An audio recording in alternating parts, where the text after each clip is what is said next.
Tag und damit herzlich willkommen zu einer neuen Folge von mir. Ich bin wieder der Wachsentrankkämmer. Lange Zeit kam kein Video mehr von mir. Ich weiß, es tut mir total leid, ich hatte wirklich keine Zeit mehr. Aber jetzt habe ich wieder Zeit und jetzt kommt endlich wieder ein Video und freut mich selber auch. Und ja, ich wollte euch in diesem Part zeigen,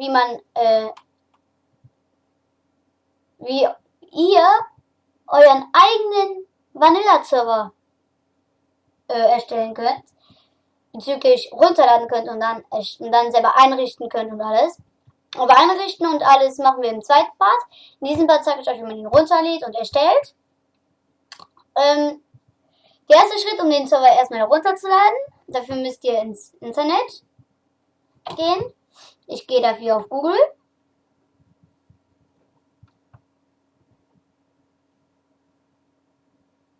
So. Und dann geht auf den Link, den ich euch in die Videobeschreibung verlinke. Und dann ladet ihr euch von diesem Link aus die Datei runter. Die Excel-Datei. Wirklich die Java-Datei.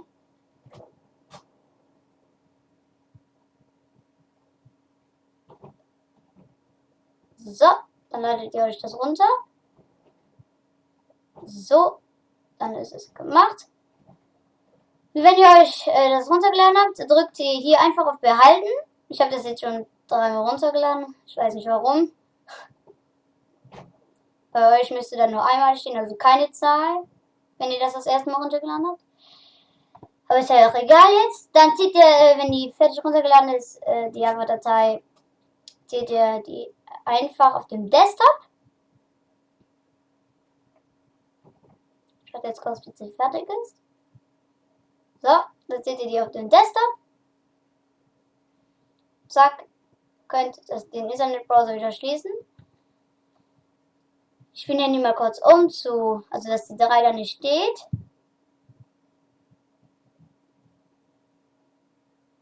So. Umbenennen. Zack. Dann erstellt ihr euch einen neuen Ordner. Weil wenn ihr den Minecraft-Server hier, also die Java-Excel hier auf dem Desktop lässt und dann ausführt, dann erstellt der Server und dann fährt der Server ja hoch und erstellt die ganzen Icons, bezüglich Ordner und alles. Und der erstellt dann die ganzen Ordner und alles hier auf dem Desktop und das wollt ihr ja nicht. Deswegen erstellen wir uns einen Minecraft, also einen neuen Ordner. Minecraft Server nenne ich den jetzt einfach mal. So. Ist jetzt zusammengeschrieben, egal. Zieht ihr die Java-Exe einfach da rein. So. Öffnet den Ordner. Und dann ist der drin.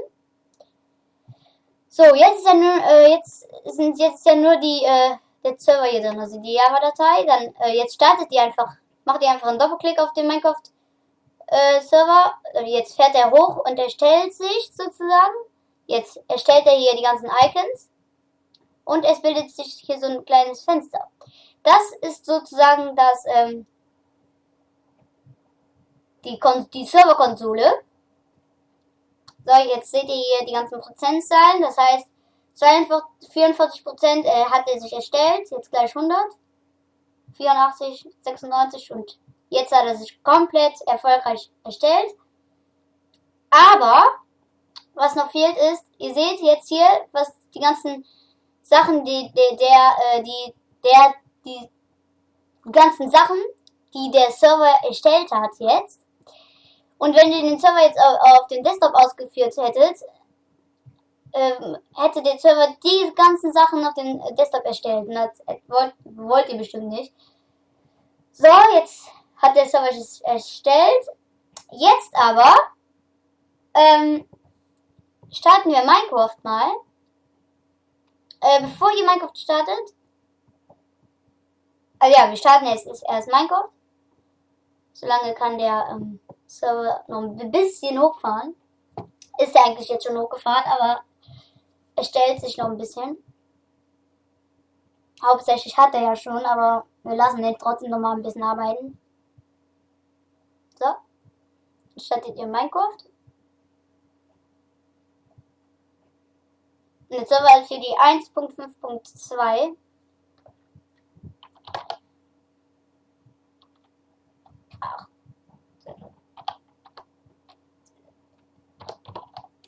So. Geht ihr auf die 1.5.2. Startet Minecraft mit der Version 1.5.2. So.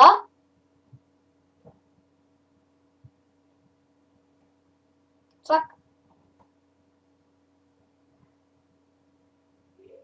So.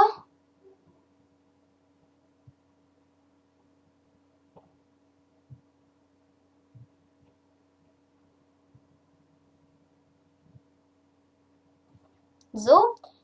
Dann könnt ihr Minecraft eigentlich wieder schließen. Also das sind jetzt ganz viele andere Server, die ich erstellt habe. Schon davor, das sind die anderen 3. Da stand ja vorhin die Zahl 3, das heißt, ich habe einmal den Blackfire Server, einmal den Let's Play Server und einmal den Minecraft Server. Und gleich kommt euer Server. Warte, wir nennen den mal kurz um. So, nur zu Minecraft, damit ihr auch seht, dass gleich euer da ist. Da, also, dann habt ihr halt Minecraft 1.5.2 gestartet, dann schließt ihr das wieder. So, und jetzt seht ihr hier, jetzt hat er die 1. Jetzt steht hier schon was anderes. Das heißt, jetzt hat er sich wirklich komplett erstellt, weil, damit er sich wirklich komplett erstellt, müsst ihr den Minecraft dann nochmal einmal starten. Und ihr seht jetzt den Port hier. Der hat jetzt den Port für die Minecraft-Version 1.5.2 erstellt. So, bezüglich den Hauptport. Und jetzt gibt ihr hier, jetzt müssen wir den Server kurz stoppen. Und jetzt, damit ihr den stoppen wollt, also herunterfahren wollt, müsst ihr hier unten in der Zeile Stopp eingeben und dann Enter drücken und dann seht ihr, dass der alles speichert, die Welt und alles. Und dann fährt er sich jetzt herunter. So. Und wenn die Konsole weg ist, dann hat er jetzt selber sich heruntergefahren.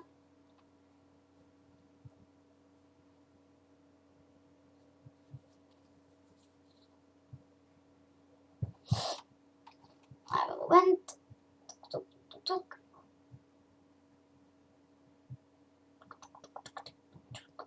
So. Müsste jetzt eigentlich heruntergefahren sein.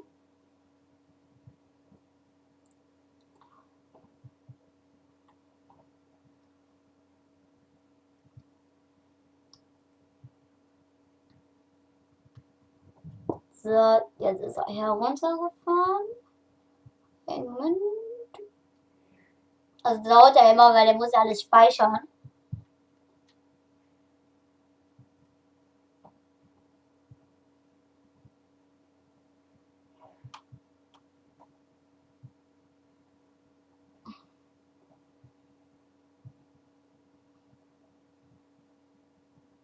So.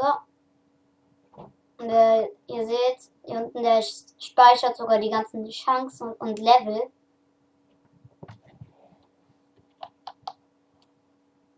Ich gebe sicherheitsweise nochmal Stopp ein.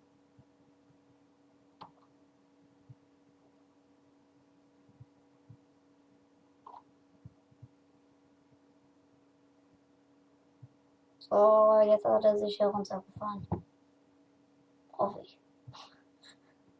Also bei manchen Servern dauert das wirklich ein bisschen, weil er noch alles speichern muss und bei manchen Servern geht das auch wirklich schnell. Also bei denen ist es jetzt langsam, ja. Aber wir können ja schon mal das Internet starten, weil wir brauchen noch ein Programm. Weil, damit ihr wollt, dass eure Freunde, wenn ihr möchtet, dass eure Freunde noch da auf den Server joinen wollt,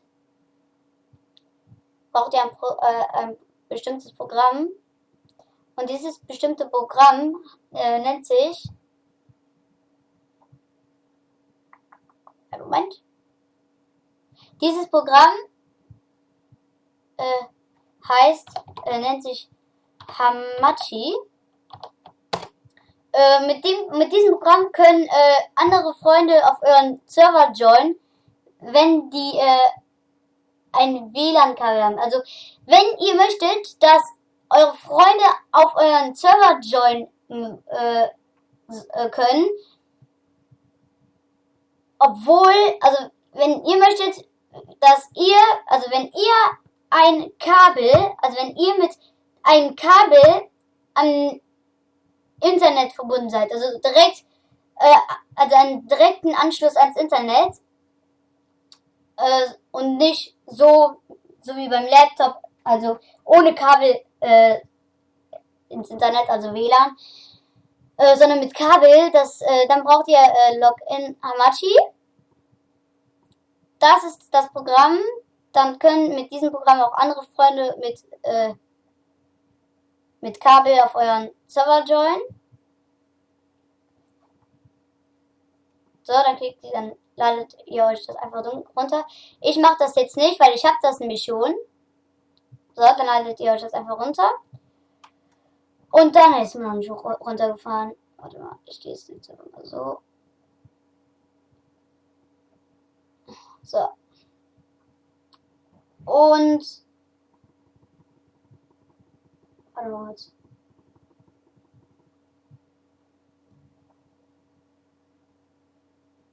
Das ist dann wieder runterfahren.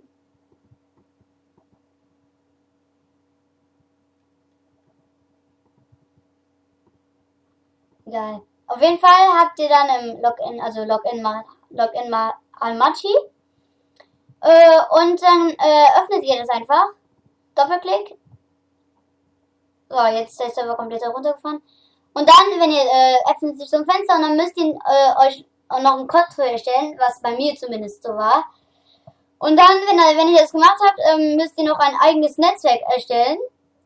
Dafür klickt ihr einfach auf neues Netzwerk erstellen. Gibt hier oben bei Netzwerk-ID irgendwas ein. Ich mache jetzt einfach mal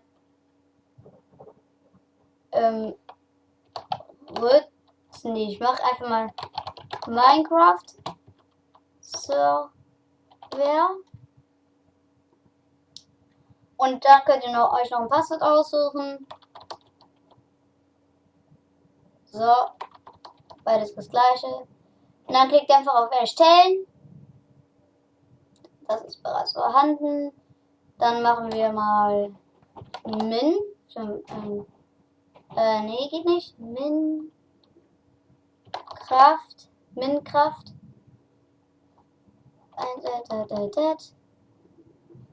Minkraft.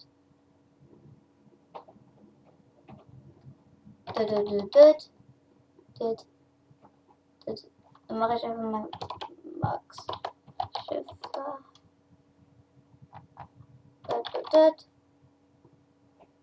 So.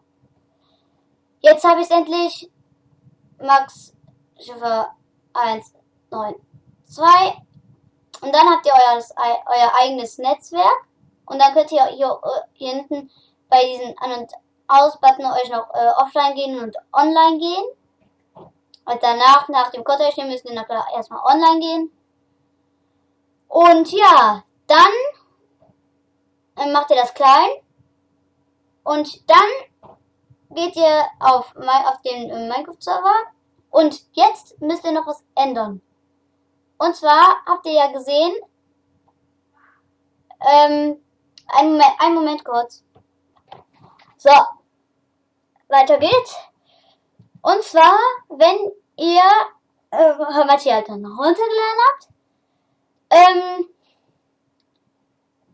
und Minecraft aufgemacht habt und auf den Server gehen wollt, geht das na klar noch nicht, weil ihr braucht die Server-IP. Und die Server-IP wird hier eingefügt, und zwar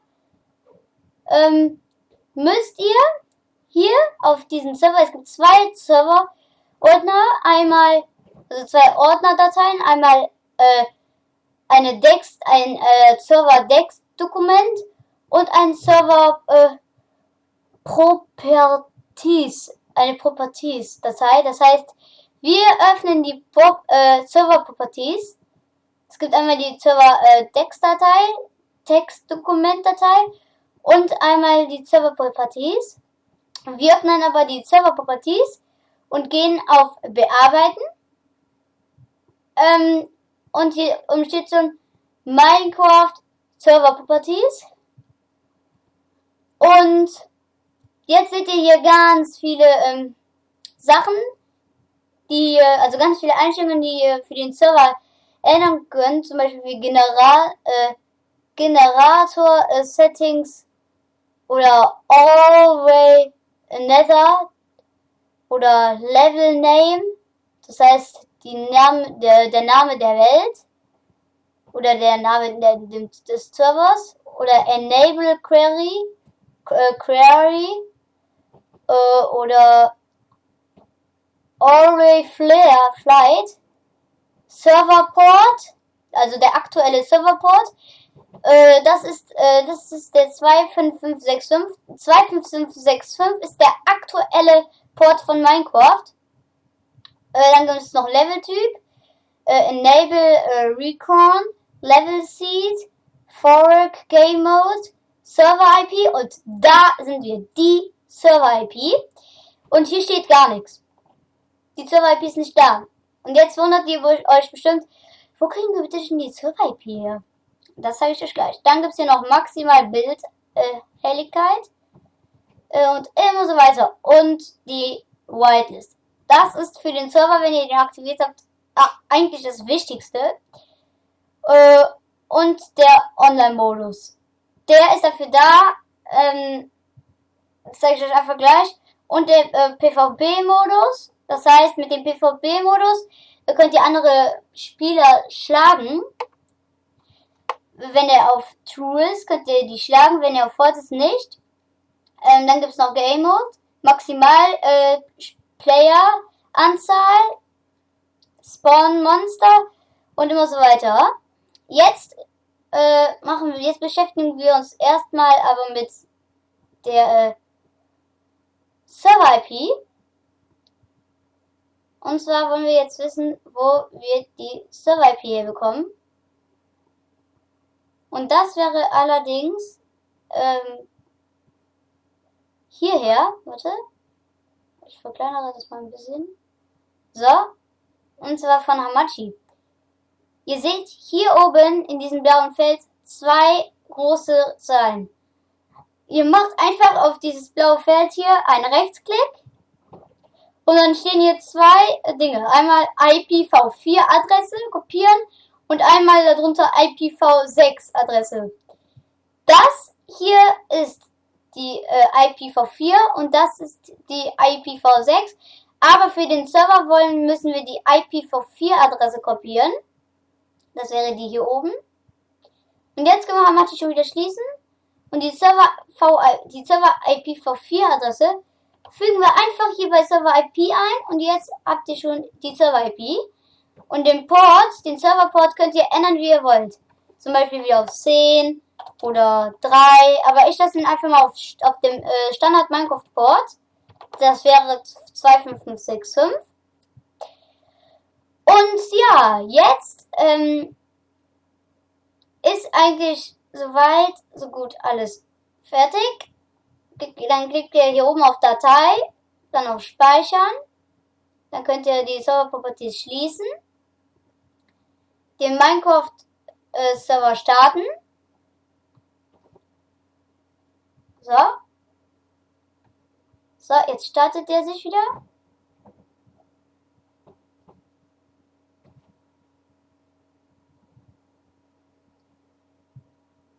So.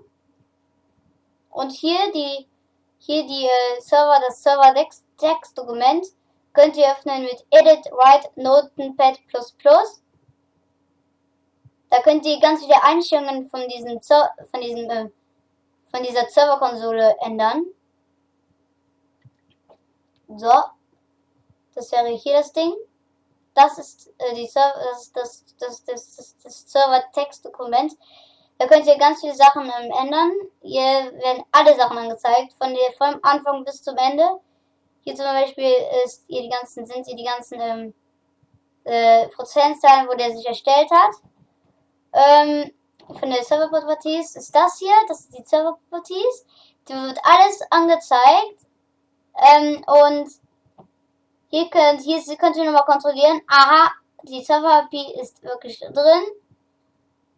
Und das ist gut. Hier könnt ihr auch noch Sachen hinzufügen. Das finde ich auch richtig cool. Und ja, dann könnt ihr hier die Version noch ändern vom Server. Das finde ich auch geil sozusagen. Und ja, dann, wenn ihr was geändert habt, klickt ihr hier oben einfach auch wieder auf Speichern. Ne, wisst ihr ja. So. Zack. Und jetzt öffnen wir einfach Minecraft. Der Server ist ja gestartet. So.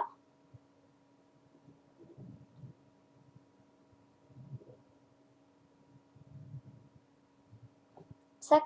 Jetzt warten wir kurz, bis Minecraft gestartet ist.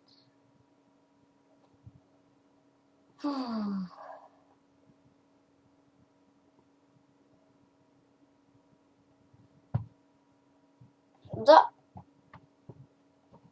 Dann meldet ihr euch an. Zack. Startet Minecraft.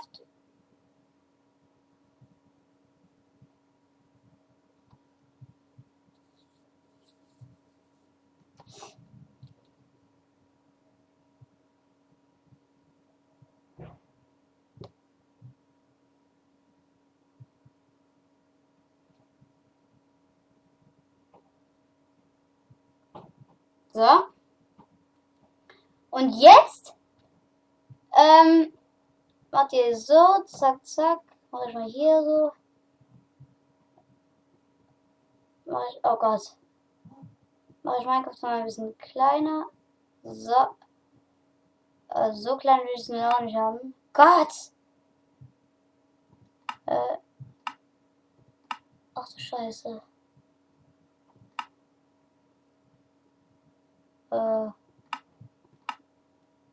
Oh je. Oh je, oh je.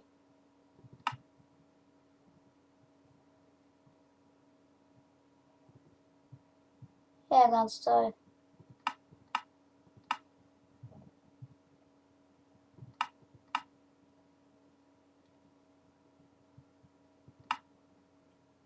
Oh je, nee, das war jetzt voll wild.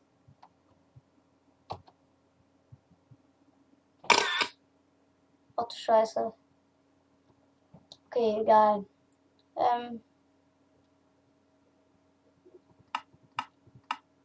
Wir gehen jetzt einfach hier.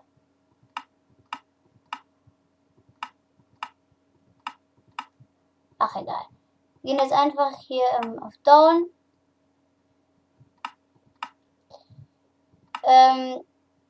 Oh Gott, das ist klein. Gehen auf Multiplayer. Und jetzt gehen wir auf Add Server. Und fügen hier die. Jetzt hat er nochmal hier erkannt bei der Serverkonsole, dass wir jetzt drin sind in Minecraft. Jetzt geben wir hier die Server-IP ein. Des Servers. Geben Doppelpunkt ein. Und jetzt kommt der Standard Minecraft Horse. Das wäre der. Jetzt gehen wir hier auf Down. Und da haben wir den Server. Das ist der Server, Minecraft-Server. Maximal 20 Spieler, so wie in der Konsole. Und jetzt können wir eigentlich schon drauf joinen. Gehen wir Join Server. Und jetzt guckt mal in der Konsole hier. Jetzt guckt mal hier in der Konsole. Da steht Connect Lost. Failed to log in, bad login. Das heißt, der Server funktioniert im Moment nicht, weil, können wir mal zeigen. Wir fahren den kurz nochmal runter. Stopp. Jetzt speichert er alles. So. Jetzt gehen wir nochmal hier auf den Ordner. Und zwar gehen wir nochmal auf Bearbeiten. Und wie ihr seht, ist der Online-Modus, habe ich euch soeben erzählt, ist auf True. Ihr müsst den Online-Modus auf False setzen. Datei speichern, schließen. Okay. So. Und den Server neu starten. So. Jetzt startet der Server sich neu.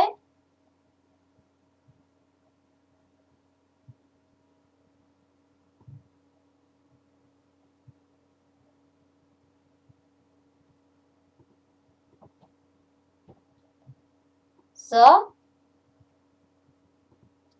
Jetzt öffnen wir wieder Minecraft. Zack. Zack.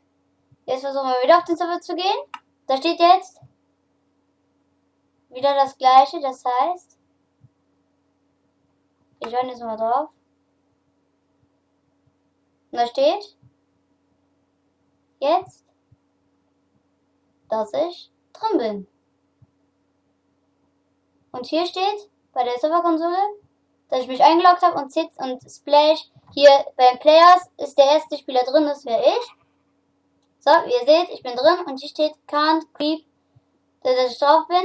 So, wie ihr seht, ich bin auf dem Server. Ist das nicht cool? So, aber jetzt kann jeder, der Minecraft hat, auf euren Server joinen. Und das wollt ihr ja bestimmt nicht. Dafür stoppt ihr den nicht.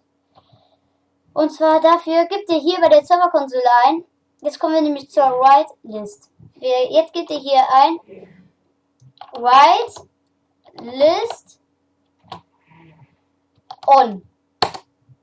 Jetzt ist die Write List on und wo ihr die ganzen Befehle herbekommt, sage ich euch gleich. Jetzt gehen wir nochmal hier auf Multiplayer und gehen nochmal auf den Server und jetzt steht da, ich muss mal kurz auf den Server schauen, steht da, hier auf der Serverkonsole steht das gleiche, fast, und zwar steht hier, you are not whitelist on this server. Das heißt, dass du sozusagen nicht auf der Whitelist bist. Wie das geändert werden kann, geht so, und zwar geht ihr hier auf der Serverkonsole und gibt ein whitelist add ist für neu, hinzufügen also, und dann euer Spielername. Das wäre bei mir Splash. So, euren Spielername, und jetzt steht da, dass du sozusagen hinzugefügt worden bist. Edit CZP-F4SH to the whitelist. Also edit Splash to the whitelist. Das heißt, du wurdest hinzugefügt. Jetzt gehst du wieder auf den Server. Und wie du siehst, jetzt kannst du drauf. So, und jetzt bist du drauf. So. Und jetzt können halt nur die Spieler drauf, die auf der Whitelist sind. Und das wäre, und wie du jetzt rausfinden kannst, also das wäre jetzt nur ich. Jetzt bin nur ich auf der Whitelist. Und zwar, wie du wie man sehen kann, wer alles auf der Whitelist ist. Das geht so, und zwar ist hier unten Whitelist das Textdokument. Dann gehst du einfach, machst einfach einen Doppelklick drauf. Zack. Und hier stehen die ganzen Namen, die auf der Whitelist sind. Das wäre jetzt mein Spielername. Und dann stehen ja noch andere. Zum Beispiel, wenn ich jetzt,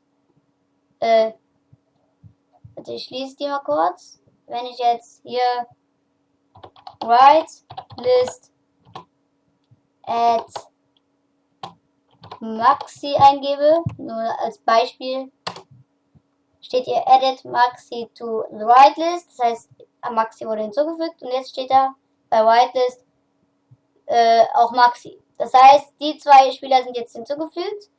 Und wie ich die entfernen kann, dafür, also aus der Whitelist entfernen kann, dafür müsst ihr das eingeben. Whitelist remove, also remove ist für löschen, also oder entfernen. Remove und dann Maxi. Also Maxi, so. So, remove Maxi for the whitelist. Jetzt geht ihr wieder auf die Whitelist und jetzt steht dann nicht mehr Maxi, nur noch Splash. So, das ist eine ganz interessante Sache. Und wie ihr euch von der Whitelist entfernen könnt, müsst ihr halt Whitelist remove Splash. Jetzt wurde ich entfernt. Jetzt bin ich auch nicht mehr drauf. Das heißt, es müsste jetzt klappen, dass ich jetzt nicht mehr drauf kann. Müsste eigentlich.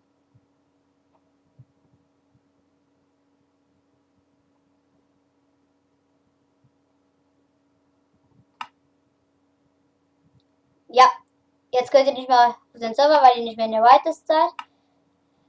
Aber wir wollen das noch klar ändern. Wir wollen ja noch auf die Whitelist. So, Whitelist, Whitelist at Splash. So, jetzt bin ich wieder auf der Whitelist drauf. Das seht ihr jetzt, das könnt ihr jetzt auch sehen. Ich bin wieder drauf. Also ist schon eine ganz interessante Sache. So. Ja, und jetzt könnt ihr auf die Whitelist, und jetzt können nur die Spieler auf der Whitelist, jetzt können nur die Spieler auf den Server joinen, die auf der Whitelist sind.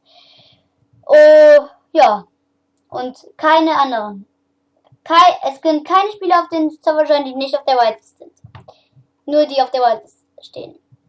Und wenn ihr und so könnt ihr die Whitelist halt wieder ausmachen. Das heißt, es können wieder alle auf den Server joinen. Whitelist off. So, Whitelist ist off, aber das wollen wir ja nicht.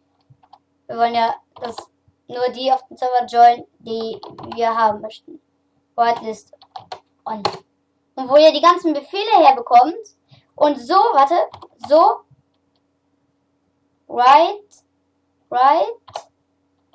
List Reload. Das Reload heißt aktualisieren oder neu starten, aktualisieren. So. Reload.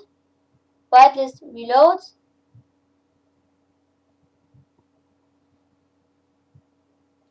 Also ja, so. Whitelist Reload. Whitelist Reload. Und wo ihr die ganzen Commands bekommt, hier Whitelist. Einfach eine Whitelist eingeben. Und dann bekommt ihr die ganzen Commands.